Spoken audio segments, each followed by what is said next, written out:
And then as soon as it's live, we are ready to rock and roll and getting underway. So my apologies. Thank you very much, each and every one of you guys that have already joined. I do appreciate it. Like I say, unfortunately, I am traveling again, so it makes it a little bit more complex for me to be able to get everything up and running. So do bear with me while we get this all sort of moving. So awesome. And then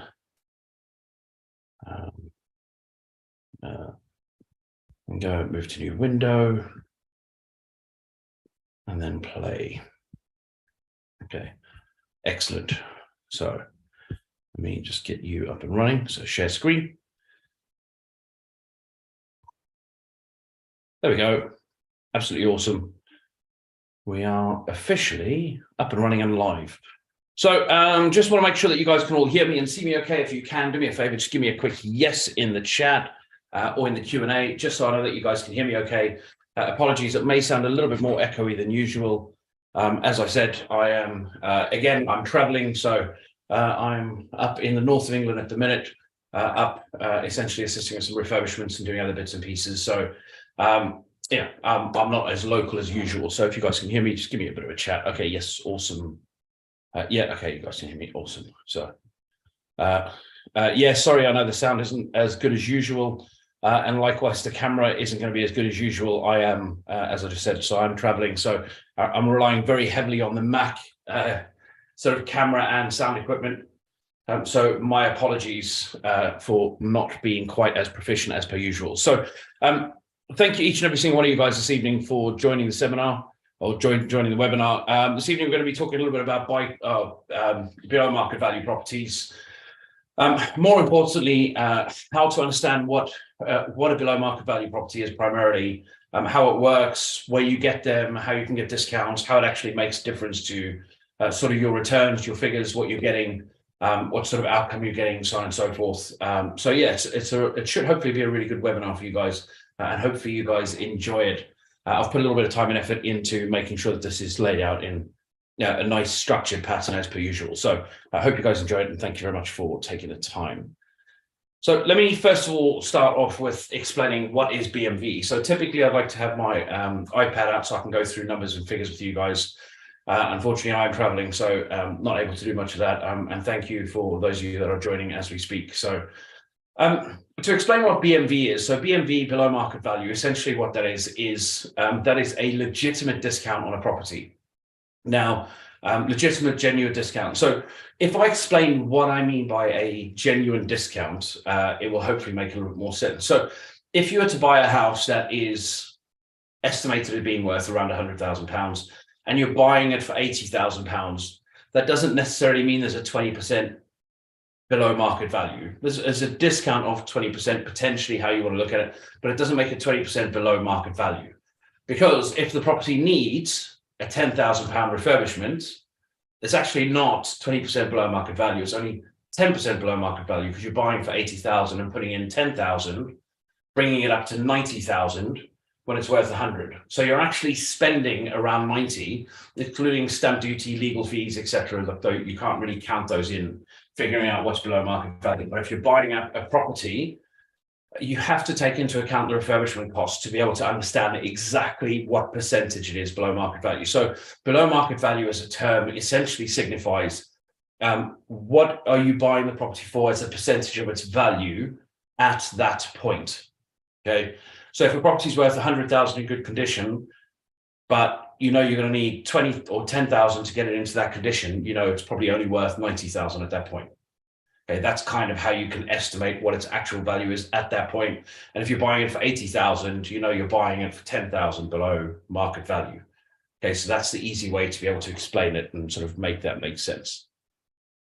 Now, in terms of the figures you need to account for, and this is something that I think sort of it's often underestimated. So when you're calculating out what is below market value, the only figures you really need to figure out is what are you buying it for, what is it worth, and how much is refurbishment to get it up to that value. Okay, that then enables you to be able to signify what is your percentage below market value. But there are other things you need to be considering. Okay, so there's always other figures, other maths that you need to be considering in every purchase. So some of the other figures you always want to be considering is you've got the basics. So you've got the standards like your legal fees, your brokerage fees, your lending fees, stamp duty, etc. One of the other fees you need to be accounting for is your sourcing fee. So how much are you paying to acquire that property? Often people will overlook this. So they'll say, oh, well, I don't pay any sourcing fees. I find the properties myself. And it's like, okay, so if you find it yourself, that's absolutely fine. How much time has it taken you to find their property on your own? If you found their property on your own, how much effort, how much fuel, how much food, how much travel, etc. So then what you need to do is you need to calculate what your actual time expended is. And this is something that a lot of people do is they go, oh, well, I source to myself, therefore I don't account for any sourcing fees. It's like, well, you're kind of creating a bit of a false economy, because then what you're doing is you're saying your time is worth nothing. Okay, and I'm pretty sure you'll all agree your time is worth significantly more than nothing. Otherwise, you wouldn't be sitting here doing this, trying to free up your time. You're trying to do that because you're trying to relieve your time so that you can actually not have to spend your time on stuff like this. So if you then go, okay, well, how much do you typically get paid an hour? It's like to say £15 an hour or £20 an hour, whatever it is you get paid an hour.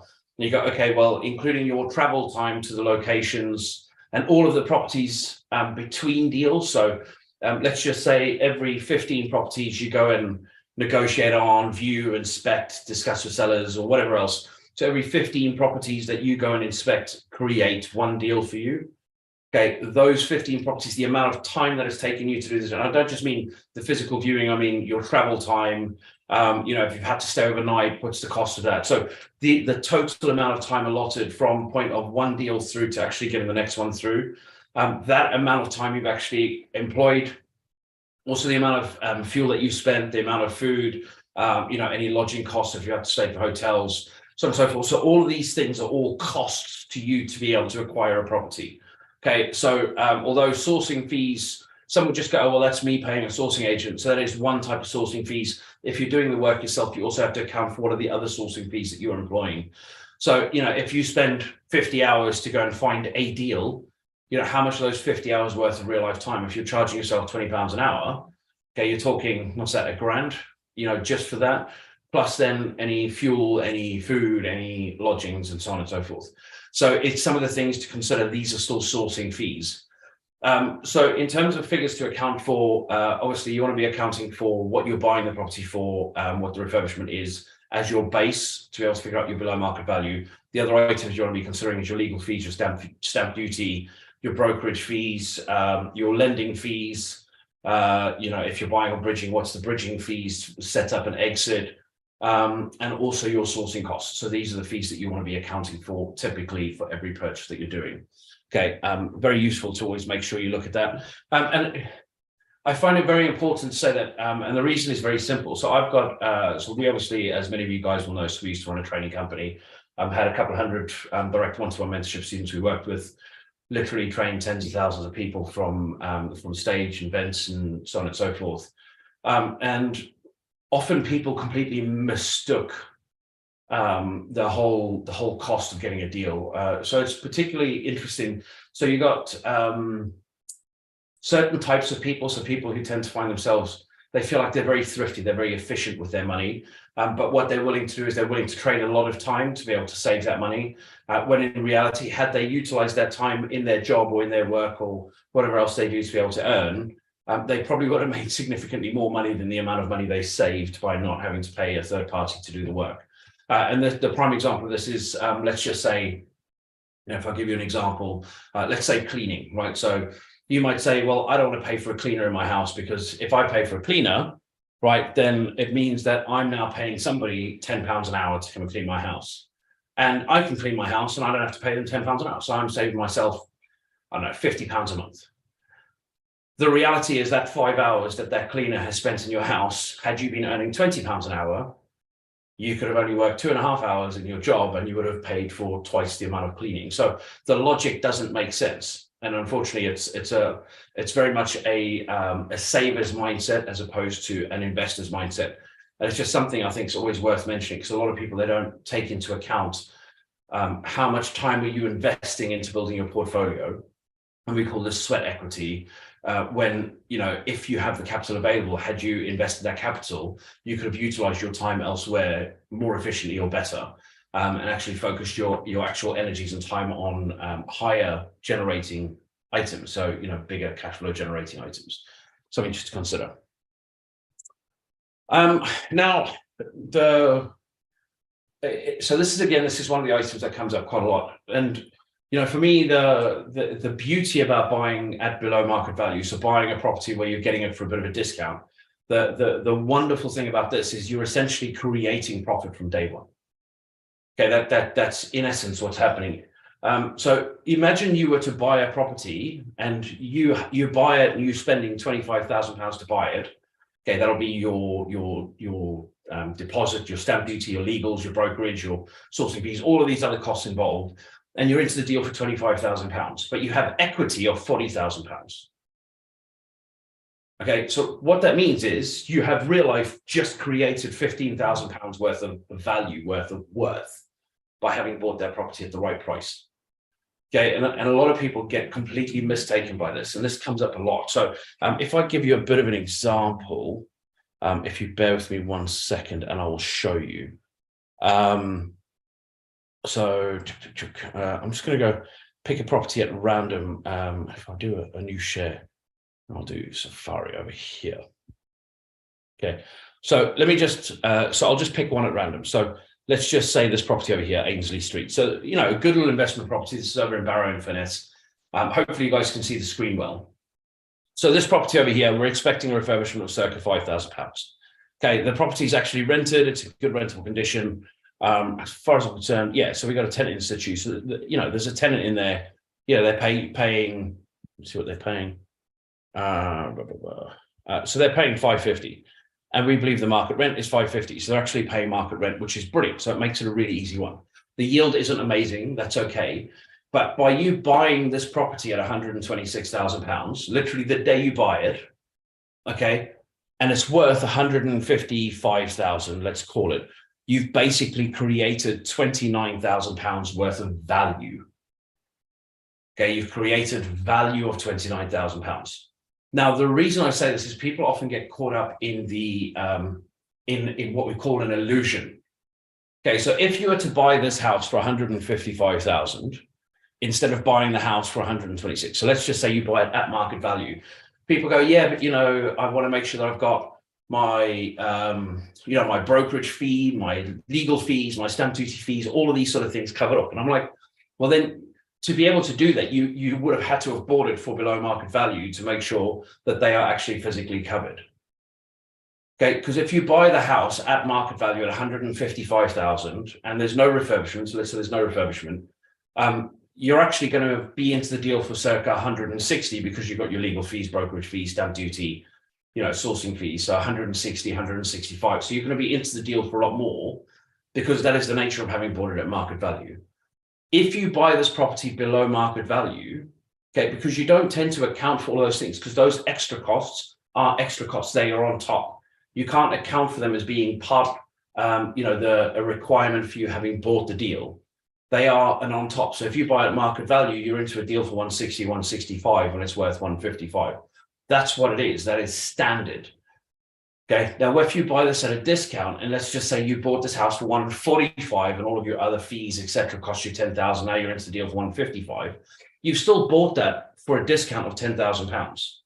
And this is something people often don't account for. They go, oh yeah, but if my fees and blah, blah, blah, therefore it's not really a discount. It's like, no, it is a discount. What you've just done is you've managed to buy it cheap enough to have all your fees covered off by having bought at the right price. Okay, and I raise this because this comes up a lot. So as an example, you're buying this for 126, it's worth 155, give or take. You're getting a £29,000 discount. Sure, you've got brokerage fees, legal fees, stamp duty fees, etc. And you're going, okay, well, now all of a sudden it's not 29,000, it's now 23,000 or 22,000, whatever it is. And then you've got your refurbishments. Now it's only £17,000. It's like, no. You've still bought this for a discount of 29,000 minus your refurbishment, so 24,000. That's what you've done, is you've saved yourself £24,000. You've literally created that in value by having bought this at the right price. So buying a property like this, okay, if you look in terms of your figures, your total investment in this property is about £43,000. But because you bought at the right price, and this includes refurbishment, but because you bought at the right price, you have created a saving. Okay, created a saving of the £29,000 difference minus the 5,000 refurbishment. So £24,000. So you've bought this for 43 and you've saved 24. So you've saved an extra 50% on the purchase just because you managed to buy at the right price. Okay, and this for me is very important. Now, the other side of things to consider is if you're buying for 126, you're spending your refurbishment and stuff, you're in for 131, including refurbishment. Okay, but the property is worth 155. Okay, what you've done is you've created that extra equity. So you might be into this deal for 43,000, but the amount of equity you've got, okay, is not 43,000. The amount of equity you've got is probably circa 60,000, 70 or 65,000, give or take. So you've made over £20,000 after taking into account your legal fees, your stamp duty, your brokerage. You still created the value of an extra £20,000, give or take.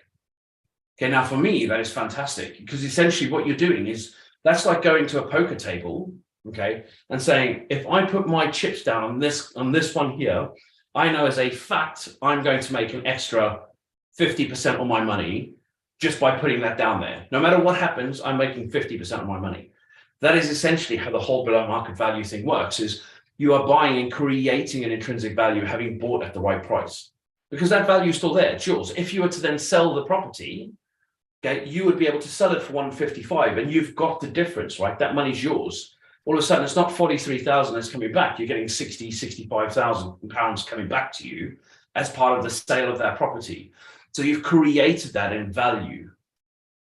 And this is something that comes up a lot. It really is a big conversation because people don't get it. They go, well, oh yeah, but I bought for a discount, but I'm still 43,000 in. It's like, yeah, you're 43,000 in, but then when you refinance the property at the higher value later down the line, you're only going to be 30,000 in. You're not going to be 43,000 in.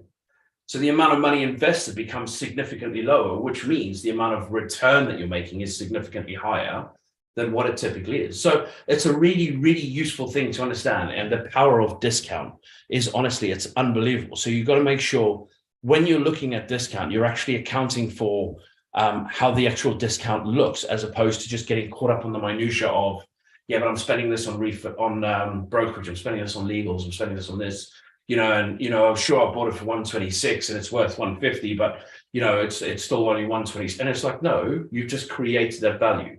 So anytime you get an opportunity to buy a property for a legitimate discount where you get to create money, you are literally buying with your profit made. Okay, buying a discounted property, you've made your profit. You've already bought the property with the profit in. That's like me giving you a winning lottery ticket. Okay, you go, well, that's 10 grand to buy that lottery ticket, but I know I'm going to make 15 grand having bought that lottery ticket. You've already bought it with the profit in there. Okay, and that's the beauty of buying for a discount, is you can buy a property knowing you've created the profit, knowing you've made money from day one. And a lot of people get really stuck on this. So I had a very long conversation with one of our clients and investors yesterday around what he's looking for. So he's buying a property for a 30% discount, which is unbelievably good. It's tremendous, really, really good discount, 30%. And he says, yeah, I don't know if it's the right one because the yield is only 7.5%. I'm like, are you freaking mad?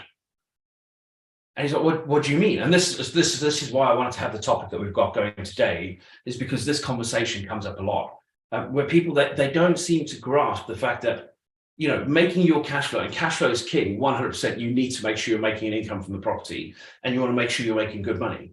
But people get so caught up on only making cash flow that they don't seem to notice the discount. It doesn't even compute in their head. So if you're buying a property and you get a legitimate, genuine discount as part of the purchase of that property, you have created that money. That is profit from day one. Cash flow is ongoing profit. And it's great because it feeds you, it gives you money, it's everything you need to do. And you need to build a portfolio that has good cash flow. Absolutely, I completely agree. But you can't then just ignore the profits you make on day one for buying for a discount. You're buying anything with a 10%, 15%, 20, 25, 30, whatever discount, buy it because you are creating wealth. You are creating profit. Okay, that you're literally taking £5, and at the same time, that £5 has now become worth £7.50 or £10 because you've spent that £5. And you knew when you spent that £5 would be worth £10. And that's the whole value of discount below market value. And a lot of people, they don't seem to get this. If I were to say to you, if you give me £10, your £10 will instantly be worth £20, but you have to give me that £10. But I guarantee you 100%, there's a contract, you own it, there's legals, there's charges, there's everything, so that you know for a fact that your £10 has just become £20 on the day that you spent that money. Okay, you go, well, of course I do that because I've just doubled my money, or I've added 50 or 70% or whatever it is, purely because I've invested that money into buying the right asset or invested in the right place. Buying for a discount is exactly the same thing. You are buying a property with profit built in literally from day one. And a lot of people miss this. Okay, so I appreciate I've really harped on about this, but for me, it's a really big thing for you guys to understand. Okay, now, it's all well and good me going through what below market value is, how it works, how the profits work, so on and so forth, and being able to essentially create money out of thin air, because that is what that is. You know, you're buying something and you have created value purely by buying it for the right price, right? You know, you've got a car that's worth 200 grand, you're buying it for 100 grand, you know it's worth 200 grand, you've just doubled your money by having bought that car. Buying a house is exactly the same way. You know, the house is worth 150, you know, you've bought it for 120 and you've only had to put down a certain amount of deposit. Therefore, if you sell it, you've doubled that money that you initially had. You've essentially done the same thing. So you invested 30,000 and now your 30,000 is worth 60,000 or 50,000. You've done exactly the same thing as having bought a car and then, you know, essentially resold it at a higher value. It's very similar. So it's all well and good me going through what that is and how those deals work and how the numbers work, etc. But if I don't go through how you can find some really good opportunities like that, of course, there's no point, because you go, well, it's arbitrary. You know, it's for me, understanding what it is and understanding how it works is fine. But if I don't understand how to be able to get those opportunities, then, you know, there's no point me doing it. So what I'm going to do is I'm going to give you a very quick route to how you can get some of these, and then another quick route on how you can get some of these. Okay, so to get the best below market value properties, there's a couple of main routes to market. Okay, so route one is you take a look online and you go through the typical investor route where you spend a whole bunch of time on Rightmove, and every property that comes up with an area, you go and you analyze each property. You go, okay, well, the property's on the market for this. The sold comparables of similar types of properties within the local area is this is the price difference. Therefore, if this house, if it typically sells for 100,000 and it's on the market for 60,000, you know, all I've got to do is figure out what my refurbishment cost is, and then I know what discount I've got. But if it's on the market for 60 and I know it's worth 100 in good condition, I've probably got some room for maneuver. Even if I spend 15, 20,000, I'm still making good profit on having bought that property. Okay, so that is route one, where you essentially spend hours and hours on Rightmove. And we had actually built a technology that did all this, ran our own automated valuations, put every single property on Rightmove. We actually got them listed in our database right now, automatically valued, and then we know what the property's worth and how much it will sell for and what it's currently on the market for. And that differential is how we essentially found great opportunities. And that's how we actually built our portfolio between 2015 and 2018. You know, multi-million pound portfolio, I think it was like 3, 4, 5 million, something like that at the time. So, you know, we built it very quickly, and that was the model that we used. So we used the online method. The second method you can use is what we call off-market, okay, the off-market method. Now, the way in which the off-market method works is you essentially do something called bandits marketing, okay, or guerrilla marketing. There's a whole bunch of terms that people use. And there's some really big names that essentially tout how to do this stuff.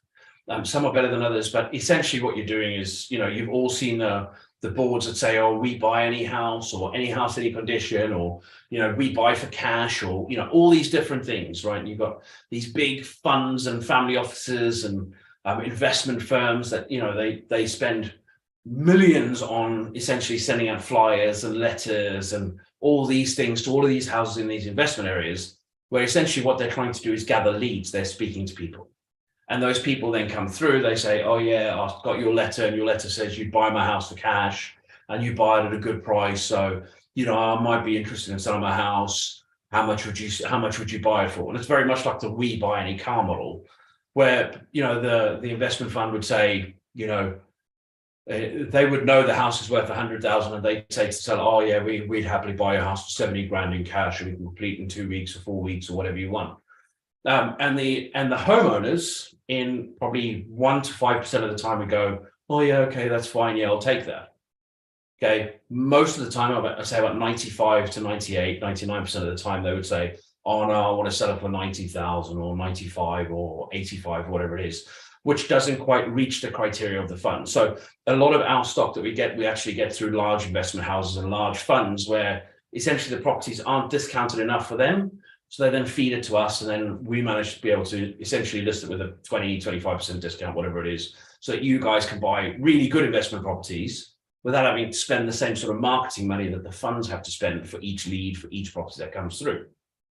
Okay, so that's kind of how that model works. So you'd be sending out a lot of letters or a lot of flyers. You have a lot of things listed up, putting in postcards in shop windows, or we buy any house in any condition, or, you do email campaigns, or, whatever it is. So you do this massive campaign of marketing to essentially generate leads where people are interested in selling their houses. And then what you do with those leads is you pick up the phone, you have a conversation with them, you figure out, you have your basic due diligence, you know what the house is worth, and you figure out what your offer is going to be. And then you'll either have a call with them, or you go sit down, have a cup of tea. And honestly, you always drink the tea, and the amount of crap cups of tea I've had over the years doing this is obviously it's ridiculous. And honestly, some of the teas are really bad, and you always have to drink the tea because you don't want to offend the person, because you want them to see the best in you for them to sell the property to you. They're not going to sell the property to you if they, oh, he didn't even drink my bloody tea. So you end up having to go through this guerrilla marketing, and the amount of time and effort and energy spent in talking to all of these people interested in selling. I'm not talking about, friends and family, because everyone will occasionally be able to get a friends and family deal that they might be able to buy for a good price. But the reality is, it's the strangers market that's kind of where you need to be spending time to be able to get any sort of real volume that makes enough sense. So that is method 2, which is essentially guerrilla marketing and face-to-face negotiating with people. And these people will be emotional. Oh, well, I bought the house 20 years ago for, 60 grand. And, I know it's worth 120 because next door sold for 120, but I don't want to sell for 120. I reckon I can get 130. And you're going, mate, like, the house is only worth 120. And he's like, well, maybe I'll take a bit of an offer, maybe 115. And you have this whole drawn out dialogue, and eventually they go, yeah, it's fine. Yeah, I'm happy to sell. And you want to move forward with the purchase, and everything seems to be going great now. Oh yeah, no, my brother, he said he'll buy the house. I'm selling it to him for 100, but it's okay because he's my brother. And you're like, dude, I've spent weeks and months, talking to you and organizing this and arranging, and I'm into legals and all these sort of things. So, that route, the off-market route, is a very, very tough route to be able to do on your own. And you'll typically find, unless you live in the investment area that you're looking to buy, okay, it can be quite time consuming, quite exhausting. But yeah, it's the second route. The third route, which is actually the simplest route, is you pay somebody like us. Okay, so you would pay a sourcing agent, somebody who has access to a lot of properties. They've got really good discounted properties, or they've got properties that have got great yields, or they've got HMOs, they've got stuff in the right areas that you like, stuff that you can convert to serviced accommodation, or stuff that you can get a guaranteed rent on, where you've got a housing association that would take it on. These sort of properties, and we've got, I think it's 2,800, 2,900, near enough 3,000 properties, a little over 600 million pounds worth of property we've got available now, and we're slowly but surely uploading it all onto the site. So what you do is you go to a site like ours and you take a look and you go, oh, I can see this one's worth, the Zoopla valuation's 150,000. I've researched it. I think it's only worth 140, but I can buy it for 105. And they reckon maybe it's around a £5 grand refurb. So I'm all in for 110, but it's worth 140. So I've made 30 grand the day that I'm buying this property, but I have to pay them 3 grand for the privilege of making 30 grand. And I'm like, well, I'm sorry, but if somebody wants to make money, and if you pay 3 grand to make 30 grand, so you only make net 27, that's not a bad position to be in. Okay, so we do all the heavy lifting, all the donkey work. We've got all the relationships. We've got, we can help you with the lending, with the brokerage, with the legal fees. We can help you with setting up companies, property management, bookkeeping, accounting, finance. So we can do all of that sort of stuff for you, refurbishments, the whole kit and caboodle and shebang. And there's a small fee to pay for that service. But what it does do is that enables you to be able to get access to amazing off-market property. And what you're doing is you're paying a small amount without having to then go and physically find the properties, pay for all the marketing, go set up with all the sellers, go drive to their houses, drive around, doing all that sort of stuff. You can essentially say, well, actually, let me just shortcut it and I'll pay this person to do it. And it's no different to a mechanic or anyone else. You go, well, this is somebody who they have their expertise in that field. They've done over 1,000 properties. They've built portfolios for hundreds of people, and that's what they do. So I'm happy enough to pay a small amount because I know it's going to be much quicker, easier, and successful with them than it would be had I to go and do it myself, because I'd be stumbling around figuring it out.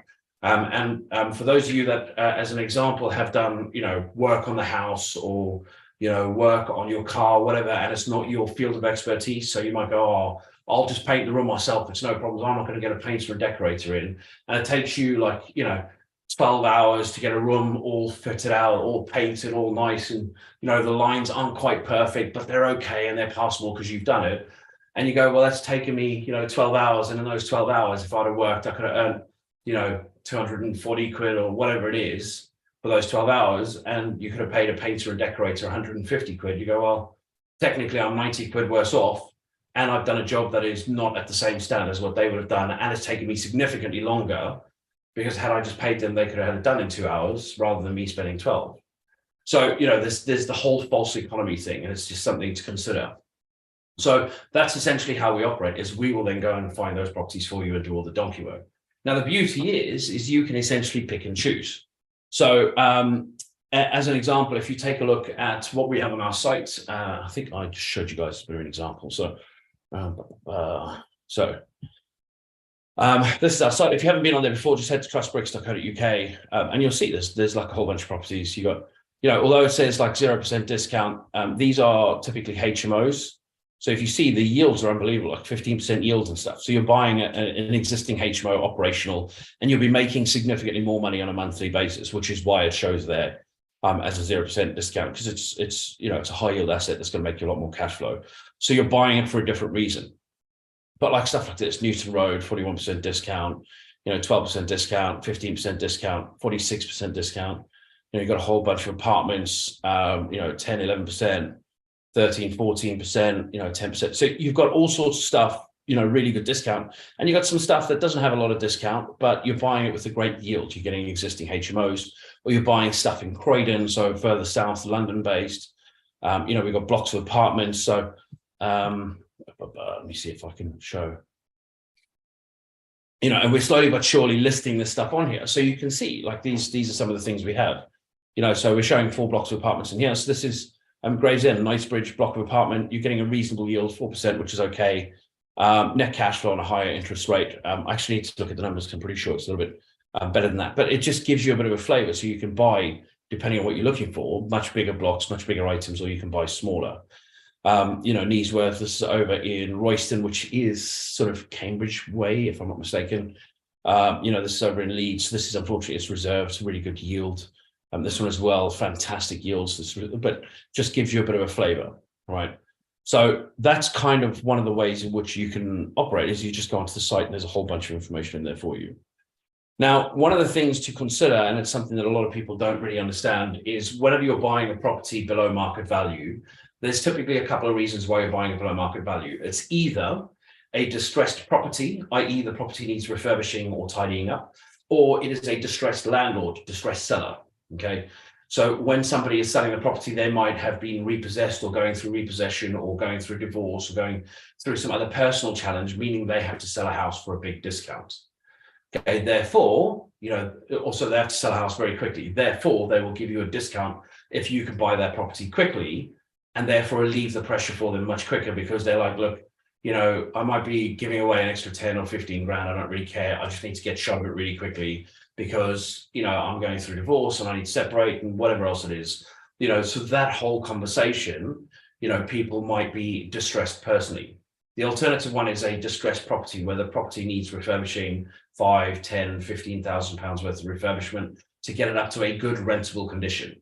Again, the term is rentable. Okay, so if you're buying a property up, in the far reaches of the north of England, you're not going to be refurbishing the property with, granite worktops and, expensive kitchens and expensive bathrooms. You're going to be refurbishing the property to a standard for the area. If you're investing in a 2-star area, you're not going to be doing a 5-star finish or a 4-star finish. You're typically going to do like a 2.5-star finish, so slightly better than required in the area, to make sure that will always rent out properly and the people respect it and treat the property well.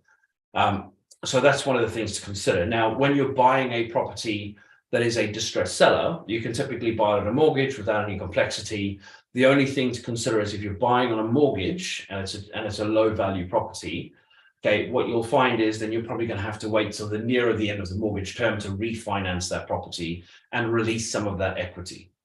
Okay, so you might be on a 2-year mortgage term or a 5-year mortgage term. So it might take you 2 years, 2.5 years for you to release the equity from that house. So it may take you longer to do so. However, if you buy a house that is in a distressed state as opposed to a distressed seller, you typically be buying this property either cash or bridging. Okay, now bridging finance, for those of you that never managed to attend our event that was sponsored by Somo Bridging. So bridging finance, very simply, is like a high interest mortgage. They care less about the quality of the property. They care less about your personal circumstances. They care less about a whole bunch of stuff, because instead of them charging you a 5% interest rate, they'll charge you a 10% interest rate. They'll charge you twice as much, knowing full well that you're probably going to use them for about 6 to 9 to 12 months. And in that time, the property is going to be taken from a worse condition into a better condition. And there's going to be some refurbishments and works or whatever else is going on. So they will charge you more for them taking a larger risk on you. So this is what we call bridging finance. So I put in here different lending based on refurbishment etc, is to make sure that some of you guys are aware that, you know, if a house needs like $5,000 worth of refurb, you can typically buy on a mortgage without any challenge. If the house has damp work that needs doing, normally what a mortgage lender would do is they would give you a retention, which means they'll say, you know, we'll lend you the 75,000, which is 75% of the value of the property, but we're going to retain 10,000 until you've done the damp work. And you go, oh, okay, fine. You do the damp work. They send a valuer out. The valuer goes, oh yeah, the damp work is done. And then they will release the other 10,000 to you. Okay. But if you're talking, you know, 10, 15, 20,000 in terms of refurbishment, you're probably going to struggle to get a conventional mortgage, and you're probably going to need to get yourself a bridging loan or buying cash. I always recommend bridging loans over cash. And if you need a connection, I can connect you to Michelle Lowe. She's fantastic over at Somo, and we can get you preferential rates, which is always nice. They also do a refurbishment product where they will lend you the refurbishment money and they'll just secure it elsewhere. So it's quite a handy little thing to do. Okay, so that's why I sort of mentioned this, because a lot of people go, oh yeah, I'm just going to buy it on a mortgage and refurbish it, and it's like a 20 grand refurb. I'm like, well, that's not going to work, because the mortgage lender will not allow it. They want the property to be in a certain level of standard or certain condition before they will lend on a conventional mortgage. Okay, cool. So that's sort of that whole piece there. Now, to give you a little bit of an example of a really good deal where you are essentially creating money from the day you buy it. This is a property over in Newton Road, St. Helens. So this forms part of a portfolio that's been repossessed. The seller needs to sell. Okay, so you're getting it for a really good price. Okay, she's going through, she's literally in court, going through the whole judge thing, so on and so forth. I can't go too much into detail, but essentially there is a repossession order happening with this property, and we've got a handful of them like this. So this property you're buying for 95,000 probably needs 5 to 10,000 worth of work. We've been told it needs a little bit of work, okay, which is fine. The cash flow and the yield isn't great. I'm pretty sure you can get a higher rent for this. 395 sounds very cheap for St. Helens. I'm pretty sure you can probably get around 550, 600 for this. But we put down 395 because that's what it's currently rented out for, which tells me the property is probably in need of a little bit of work and certainly is an underperforming asset. Now, although you're buying it for 95,000, Zoopla value is at about 161. I reckon it's probably worth around 150-ish, maybe 160, sort of somewhere in that mark, but it's Zoopla, so obviously do your own research. But even at 150, what you're doing by buying it for 95, you spend 5 grand on refurb, you're into it for 100. If it's worth 150, you've just created an extra 50 grand. Okay, you've made 50 grand profit the day you bought that property if the refurb's 5 grand. If the refurb's 10 grand, you've made 45 grand profit. Now, if you're only investing 35 grand into the property and you've made 45 grand's worth of profit, you're more than doubling your money purely by buying this house. And all that's happening is you're going, I want to buy this house. And as soon as you complete on this house, you've doubled your money. That's literally how it works. You've literally created money out of thin air. So for me, deals like this are a no-brainer. As soon as you get over 20% discounts, like it's one of those, if you've got the cash available, just fricking buy it. Don't fanny around. Don't sit on your hands. Don't, oh, well, I want to double check. I want to think about it. I want to do this. I want to do that. For me, it's really simple. Get on the site, reserve the property. Okay, that's it. When you reserve the property, for those of you that are new to this webinar, and we've got quite a few people of you on here. So thanks to all of you that have attended. If oh shoot.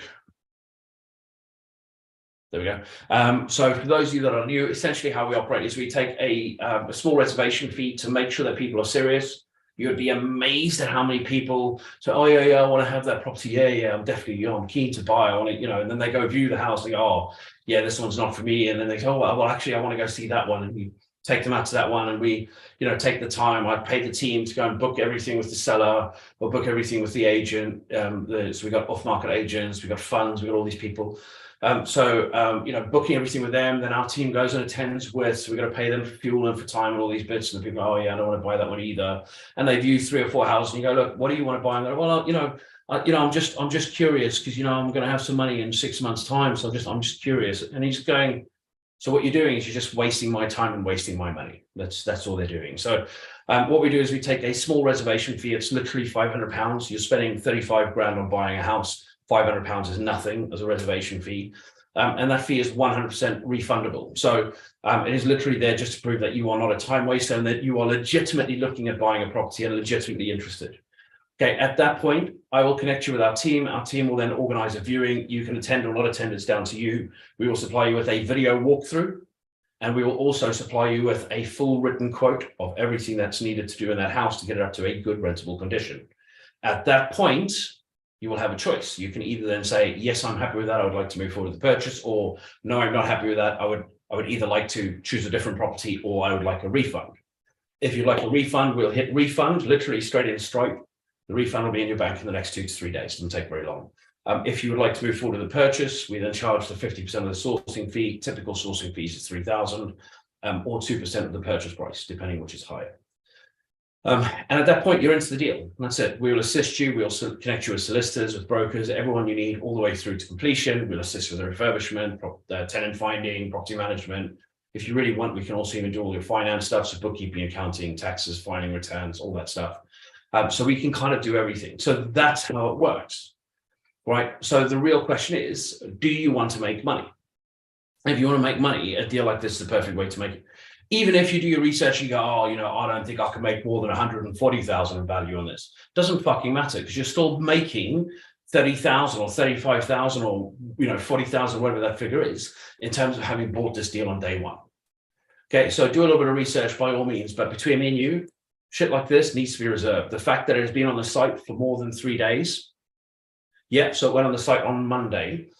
So out of this portfolio, I think we've sold 7 now out of the 14 of the portfolio in the last since Monday. So Monday, Tuesday, Wednesday, and then Thursday. So over the course of 4 days, we sold the 7 properties out of the 14.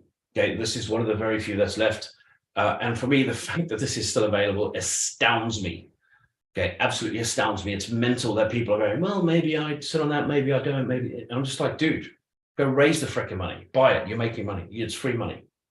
That's it. That's how it works. It's free money. So anyway, so this is a prime example of a really good deal we have available right now. Between me and you, if you have the capital available, I'd be on the site right now reserving this. That's what I would be doing. Okay, cool. So if you guys wanted to check out any of our other deals, head over to www.trustbricks.co.uk. If you have not registered on the site already, okay, when you go on and you click through on a property, it will ask you to register. Registration is completely free. We do it purely so that we can track who's who, and we can start to send you suggested properties in time. Okay, so that's all it is. So then you get all the information on the property. Like I said, there's no cost doing that. If you're interested, click reserve, take you through to payment link. You can reserve and off you go. Very, very straightforward and very simple.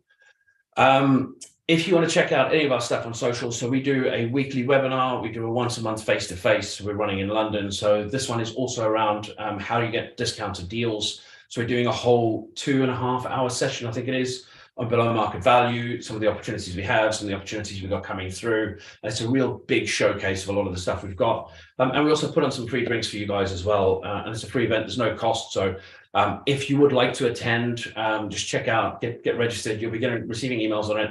Get yourself booked in. It's in London. We're at Homegrown on the 24th. I think it starts at 8 p.m, runs through till 10. So absolutely worth getting yourself booked in for that. That'll be a really good event. But we've got a whole bunch of content that goes on our socials, including about the live events, the face-to-face events. But we call them IRL events, which is in real life, because this is very different from in real life. This isn't really a conversation. This is me speaking to you.